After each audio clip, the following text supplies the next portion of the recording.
all documented in the historical words, not something that was written by, say, Qutb or recently. This is something that's from the early centuries, and scholars have been writing about the political systems within Islam, how is a ruler elected, what is the contract between the people and the ruler, and so on.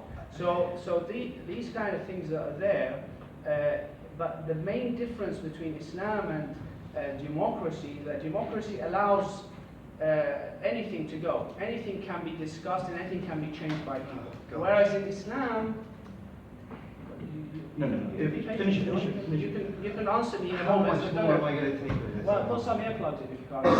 We don't have mics. We don't also have And this goes back to exactly what that lady said, which is so patronizing to say, for your people in Pakistan to say that the majority of people, they don't know best. So why should we give them the choice? This is so look at this kind of hypocrisy that sometimes happens, and it happens in the West, because when democracy chooses, the democratic systems elect people, like happened in Algeria, where they elected, whether it's right or wrong is irrelevant. They elected people. They elected according to Western standard principles. It was actually overturned by the Western secular democracy, and that is the kind of patronize that we have between the West and the West. So I think what is important is the civil wars, which I think the lady was asking about. Yes, the Muslims are trying to go through a kind of way which is more like the Reformation that happened in Europe. It is going to be bloody. That's something to be. But the only difference between the past and the modern today is when Europe was going through the Reformation and the civil wars, there were no external bodies who were influencing one over the other. Today, where Muslims are trying to overthrow their dictators, we have the West supporting the dictators. We have the West supporting these autocratic systems. We have the West clapping for the coup, the attempted coup in Turkey. And that is a shame on the system that maybe has been born out of this sort of almost like double standards in the way that Islam is presented. And just lastly, I did not say that Islam does not goes against rationality. I did not say that, and it would be wrong for you to have understood it from what I said. I said there is reason and there is rationality and there is revelation. And Islam does not give preference to rationality, where rationality just crosses out revelation. Revelation is a basis, it's a foundation, and therefore Islam encourages and promotes change based on the foundations of tradition. Great. Okay. Before I let you respond, just one. I have to wait more? No, you can respond. Okay, thank you. Well, I think by saying that democracy is at odds with Islam, I didn't say that. Well, you're saying that the difference between democracy and Islam is that Islam has these stipulations of law, and democracy is where everything goes. I mean, that's a philosophical level. But your fundamental understanding of democracy is flawed. That is not democracy. If anything, everything goes is a nihilistic position. Democracy does not advocate nihilism, nor does it by default advocate subjectivism or relativism. So if Parliament doesn't elect to do something, it doesn't go? No, I think his point is more of whether we take a very relativistic concept of democracy or have some basic. Unfortunately, you have the typical sort of crude understanding of the West, which perpetuates this kind of Occidentalism, which is the root. Play the game, don't play the man. Play the which game, is don't play the man. Well, attack the your principle. ideas. Yeah, we're talking about. I don't want to talk about crude values. Well, what are the ideas? Attack my ideas. I'm saying your ideas are okay. crude. Well, what are my ideas? What's crude about my ideas? Well, firstly, you're displaying. Yes, say something. What democracy is. Okay, what is democracy? Explain that. Don't attack me. Attack the ideas. No. This is why we're in a political side. Attack the politics. Speak politics. You don't speak about my view is crude. What is crude about my view? Tell me what's crude. Well, firstly, your understanding of what democracy is. You are conflating democracy with a kind of nihilistic, possibly a kind of subjectivism relativistic understanding of the world and ethics. And that is the problem. Again, it's a crude understanding of Western culture, it's a crude understanding of ethics and philosophy, which is why Islamists like Sayyid Qutb ended up creating this divide between reason and revelation. Because what is quintessential of Islamist and extremist thinking is that Islam has been polluted by the West, by reason and philosophy. This is littered all over Islamist writing. And that is the problem here, is that you do not understand, and again, I don't mean to insult you, but your ideas do not display an educated understanding of your faith and also democracy. And so how is it that you can present a case when you're failing on those two fronts? And that's what I would just have to sort of point out. Now, your point, and No, I think your point about the prevent document, you don't even know what's in that document. Exactly. So how can you assess people and put a strategy on No, something that's the not people- scrutinized by Paloma, I think the best is, you had your time, I think let Mr. Dean finish his The point people- and you can respond finally. The people that are privy to that document know what's in the document. Until we know what's in that document, let us not scrutinize individuals, let us not and blame the government and play upon this idea that there's a conspiracy, again, as I mentioned in my opening presentation, to de-Islamicize Muslims. There is no agenda of the government to do whatsoever. The whole premise of the government, the prevent strategy, is to safeguard young people. Guess what? I know. You know why? Because I train teachers on the prevent strategy. And nowhere is there this kind of agenda to actually remove people from Islam or make them less Muslim. This doesn't exist. Now, what? No, there is an undertone of the government and its way, in a way, it's dealing with Muslims. Now, in terms of the document, you may have a valid point that it should be transparent and we should know what that document is.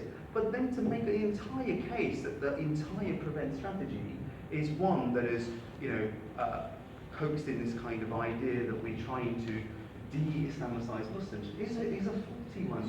Look, there's a whole audience here that listen to you. Did I say that the prevent strategy is about de-Islamizing? You don't have to say those ask the words. people. Did I say the prevent strategy is about de-Islamizing Muslims? We know Cage, we know about their literature. No, you just cited said you accused me of Yes. saying that. Look, my Don't friend, patronize people of what to put words in my mouth when I'm not even saying anything. I think, Dr. Omar, how we will do this is let Mr. Dean respond, finish this. Yeah, but you can't keep on accusing me of And things then- without and then- basis, and then he's basing it on what I'm probably thinking or or somebody else It is is- thinking, it is- and it he's is- superimposing it on me. No, That's, no. that's not fair, is it? Well, I don't think that's really fair, what I just said. You have, because I never No, said no, the no. word Islam. No, I did.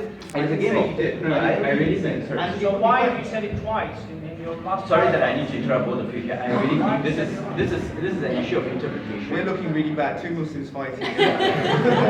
Exactly why I interrupted both of you as a South Asian What- Indian. Now, you're not playing the game. sorry, the main point is how we will do this is let Mr. Dean finish his response. Okay. I'll give I'll each one say of you that. 1 minute at the end to respond to each other's comments, right? So that will be fine. And you all can have the final word about whatever has been Okay, said. thank you. Okay, of course you didn't say those very words, but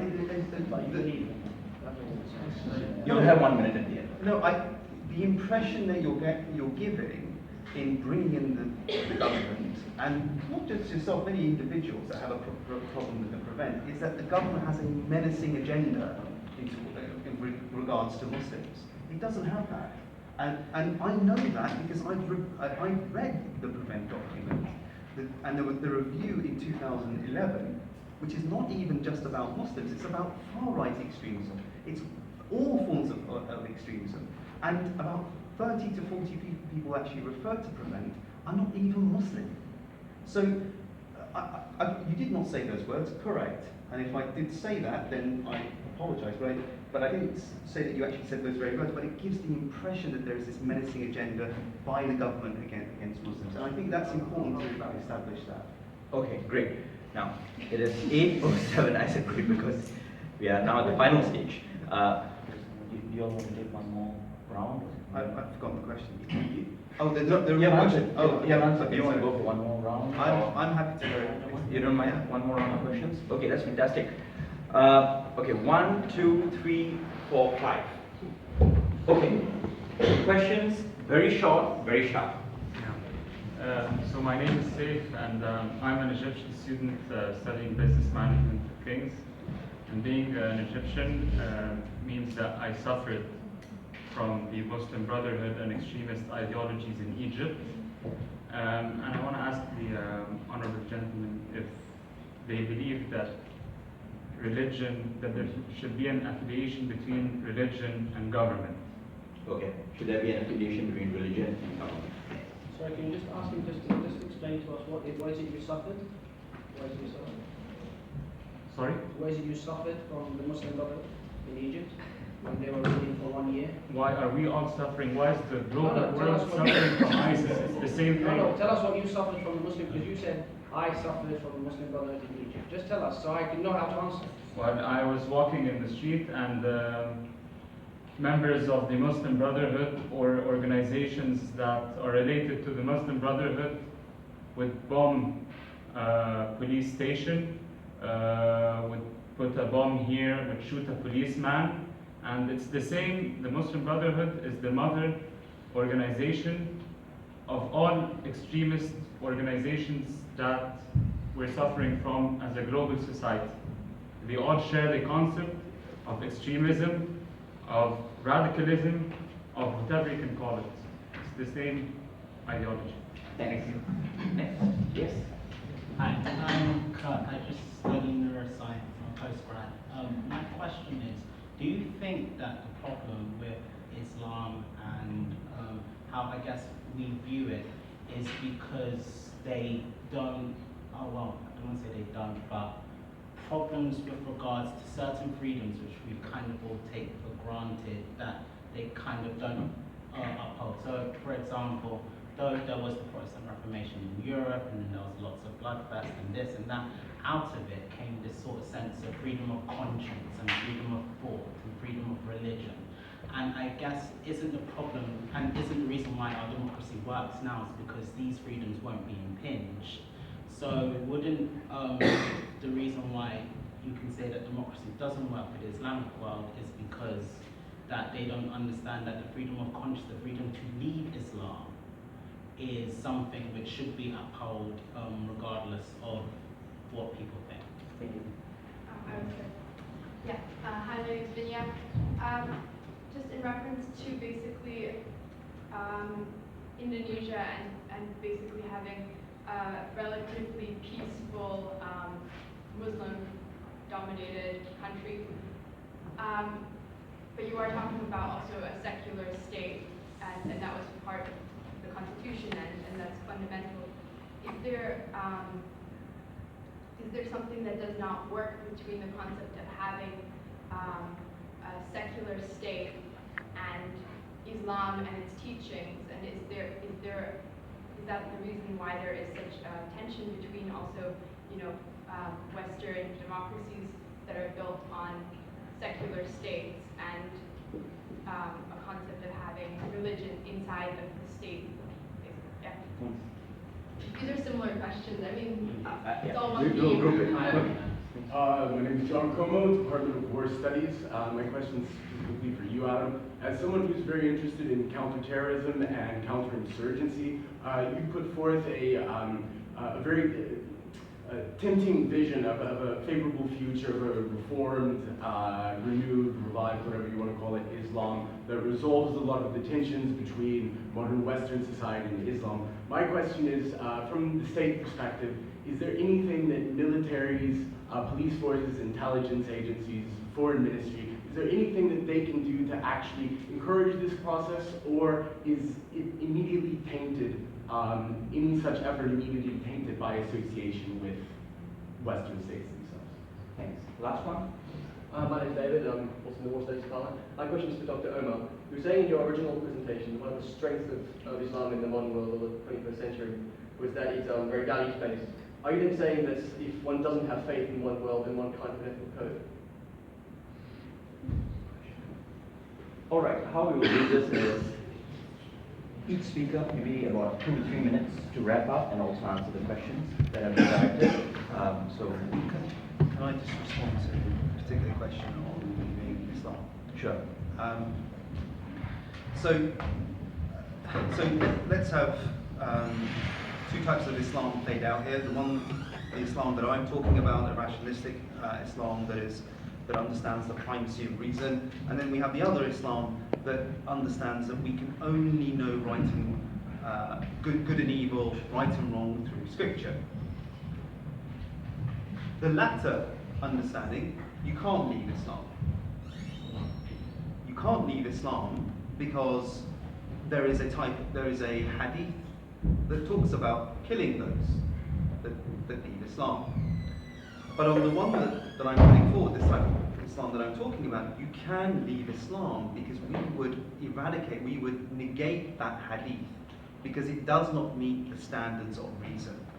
It simply does not make sense to kill someone for changing their religion. So what I'm saying is that in the type of Islam that I have, we have the intellectual resources to eradicate abhorrent acts like stoning, for example, killing apostates. But what we have with this type of Islam, we can call it anti-rationalist or traditionalist if you like, they are bound, they have this baggage that they must adhere to. And the Islam that I'm talking about, that I'm favourable of, is not something that is alien. It existed at periods throughout Islamic history, which we have lost now, and now this other version that's causing all the problems seems to dominate.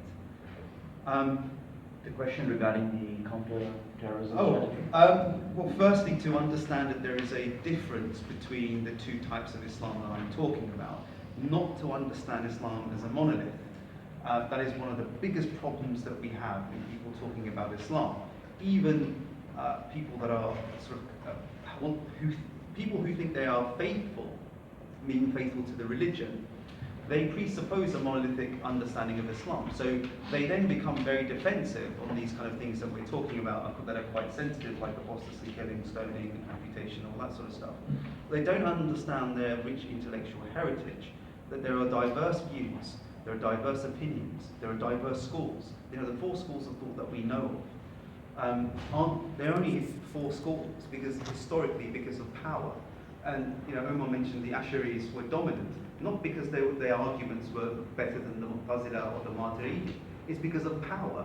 A certain person got into power that was favourable of those schools of thought, the Ashari view, and dominated the Muslim world with it. Nothing to do necessarily to do with the argument. So if Muslims are having that problem, it's going to be a great challenge for Muslims, but non-Muslims. So in terms of official capacity, they must make that distinction between the two types of Islam.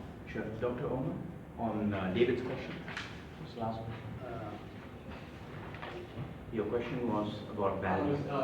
Do you need to have any kind of respect, have it code in one time? Yeah, I think I'm talking about concepts, so it's different between talking about people and concepts. What I'm saying is that modernity as a concept is based on facts, which are usually devoid of meaning. So it's not about looking about the purpose or meaning of these facts. And by doing that, you become almost value-free or value-neutral. This doesn't mean that a person without religion doesn't have values, but the concept of modernity is that it's all about looking at things from that perspective, facts, and the rationale and the reason, as opposed to why is this happening, or why do we need to do this, or what is our purpose in life. So that's the difference, that's the reason. Thank you so much. And Dr. Maybe we'll finish it up. This gentleman asking about, this gentleman asked about the Muslim Brotherhood. And oh yes. And not religious affiliation between government and. Yeah, because you said that the Muslim Brotherhood. I said I suffered yes, from the Muslim Brotherhood policies. We will link that question with the other one about the secular state and Islam and its teachings and whether they are compatible or not. And maybe Dr. Omar, you could contribute, and we could finish with Dr. Carol Kirsten on his Did you say you topic. want to give me a chance to You could respond to with, now? Yeah, just to say you could combine your I response. just wanted to say that when everyone in Britain and maybe the world everywhere has a responsibility to prevent terrorism.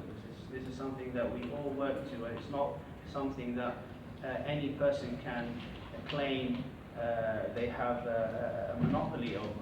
But this has to be based on good science, evidence, and scrutinized by the scientific community. Prevent strategy is not. That's what I'm saying. I'm not saying anything about de-Islamizing people or menacing Muslims.